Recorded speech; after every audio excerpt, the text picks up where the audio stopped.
안녕하세요, 독일가시입니다. 오늘은 식물 집사이자 피아니스트인 제가 한옥스테이에서 보낸 1박 2일간의 모습을 전해드리려고 합니다. 식물 그리고 음악과 함께한 한옥에서의 하루 함께 시작해 보도록 할게요.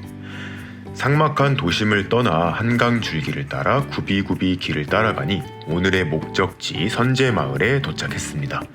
충주시 양성면에 위치한 선제스테이는 경기도 여주와 맞닿아 있는 충주라서 집에서도 멀지 않았어요. 선제스테이에 도착하여 한옥에서의 하루 일정과 오늘 묵을 곳을 안내받기 위해 소소제로 향했습니다. 어느덧 추워진 날씨였지만 꽃차 한 잔으로 몸을 녹이며 객실 안내와 1박 2일간의 일정에 대해 설명을 들었어요. 제가 하룻밤 묵을 곳은 달빛이 새겨진 집이라는 뜻을 가진 월인제입니다. 그 중에서도 메인 안채를 배정받았는데요. 너무 깔끔해서 그리 오래된 집이라고는 생각이 들지 않았지만 무려 140년 된 한옥이라고 합니다. 140년 전 처음 지어졌을 때의 외관은 최대한으로 유지하며 최소한의 보수만 하였다고 하는데요. 영화나 드라마에서 자주 봐왔던 한옥의 모습이라 크게 신기하진 않았지만 방 안에서 은은하게 풍기는 나무와 흙냄새에는 놀라지 않을 수 없었어요. 지금은 보일러 시설로 방을 따뜻하게 해주지만 몇 년 전까지만 해도 장작을 아궁이에 넣고 불을 지펴 방을 데웠다고 합니다. 과거와 현재가 함께 공존하는 그런 공간이 되었네요.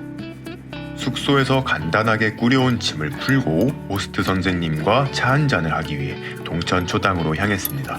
작은 연못위에 떠있는 작은 집이에요. 정말 예쁘죠?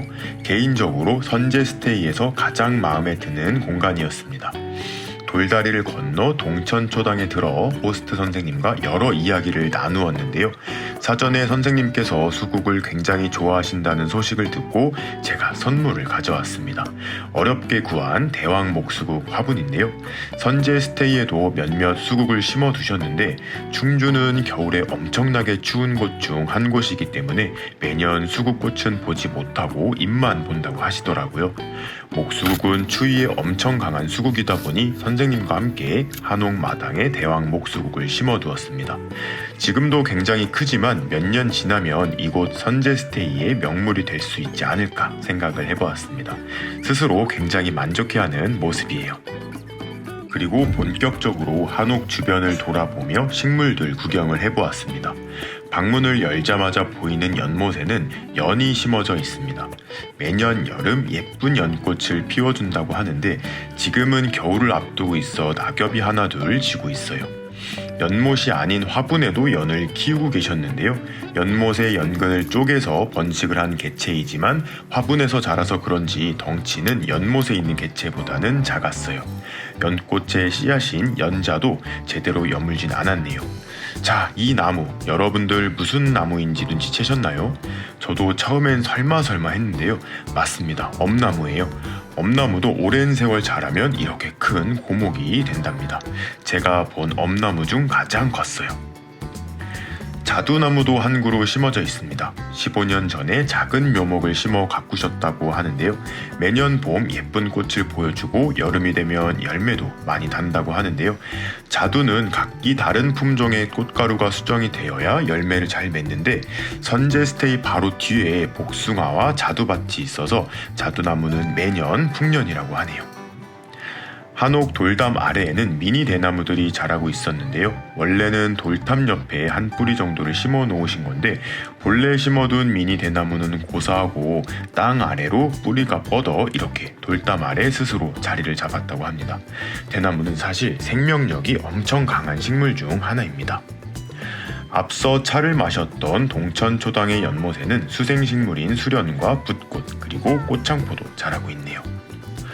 지금은 꽃이 져서 어떤 식물인지 한 번에 알아채지 못하실 수도 있지만 불두아입니다. 수국꽃과 매우 비슷하게 생겨서 수국과 많이 헷갈리는 식물인데요. 역시 오랜 시간 자라 커다란 덩치를 뽐내고 있습니다. 초파일을 전후하여 만개하기 때문에 절에 가시면 많이 볼 수 있는 꽃나무예요. 한옥 주변을 감싸고 있는 조팝나무입니다. 돌담이 없는 한쪽 면은 조팝나무로 도로와의 경계를 나누어 두셨는데요. 봄이면 자그맣고 새하얀 꽃이 많이 피워주어 사랑받는 꽃나무입니다. 흐드러지게 핀 조팝나무 꽃길도 정말 예쁘죠. 조팝나무길 옆으론 백일홍길이 펼쳐지는데요. 여러 색깔로 알록달록하게 피어있는 백일홍이 한 폭의 그림을 보는 느낌이었습니다. 저도 내년에는 백일홍을 좀 심어서 키워봐야겠다는 생각을 하게 해주었어요. 바깥 돌담을 따라 원추리들도 자라고 있습니다. 늦봄이 되면 백합과 닮은 주황색의 꽃을 피워주는 식물인데요. 봄철 어린 잎은 나물로도 많이 먹는 식물입니다. 이 나무는 팥꽃나무입니다. 목대를 보시면 한쪽으로 완전히 쓰러져 있죠.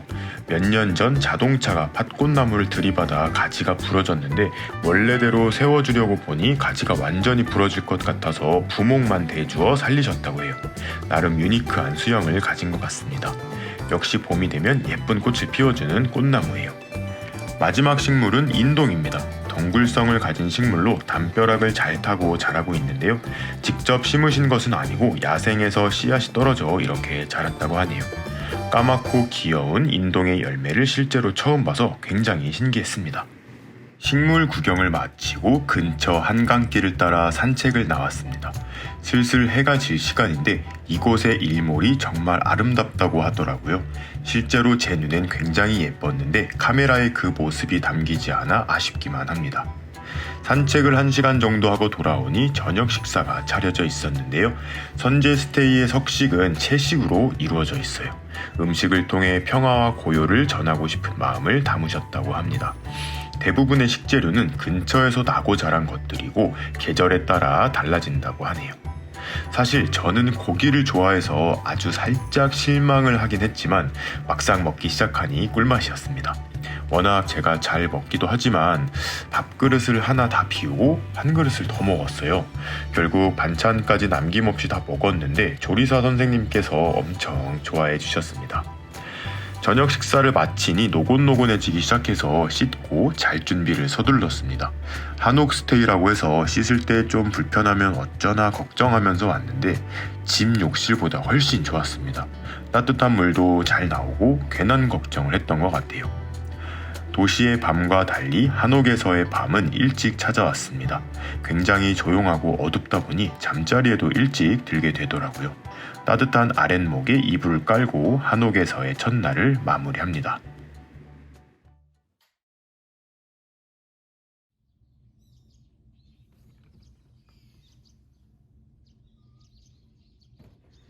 이른 아침 새소리에 기분 좋게 눈을 떴습니다. 항상 시끄러운 알람 소리에 힘겹게 일어났던 것과는 달랐어요. 공기 좋은 곳에서 잠을 자서 그런가 잠시 생각을 했지만 어젯밤 일찍 잠에 들어서 그런 것 같아요. 해가 뜨지 않아 안개가 끼어 있는데 이 모습 역시 굉장히 운치 있어 보입니다. 어제 심어놓은 목수국도 이상이 없는지 체크해 보고요. 정신을 어느 정도 차리고 아침 식사를 했습니다. 역시 채식으로 이루어진 조식인데요. 샐러드와 빵과 죽이 메인입니다.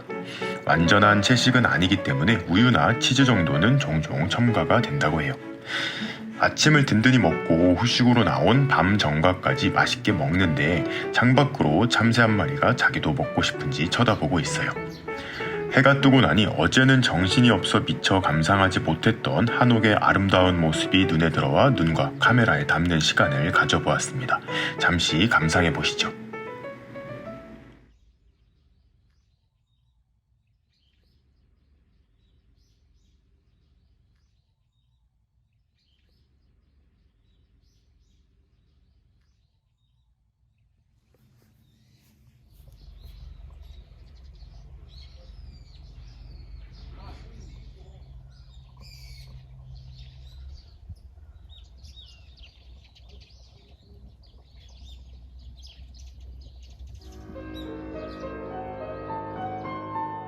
본업이 피아니스트이다 보니 오랜 기간 여행을 하는 것에 항상 부담을 느꼈는데요.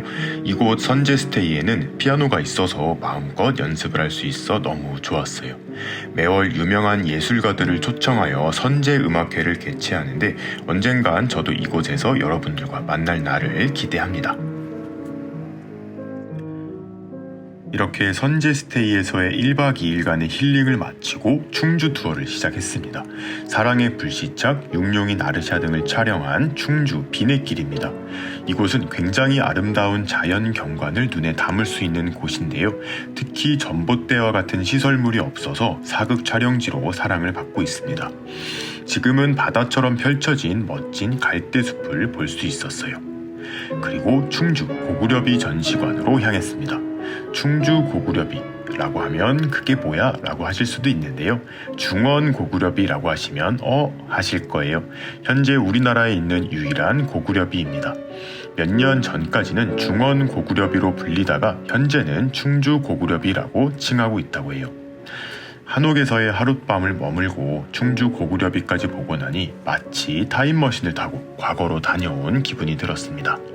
이렇게 멋진 매력을 가진 한옥이 많은 분들께 사랑받기를 바라며 오늘의 영상 마무리해 보도록 하겠습니다.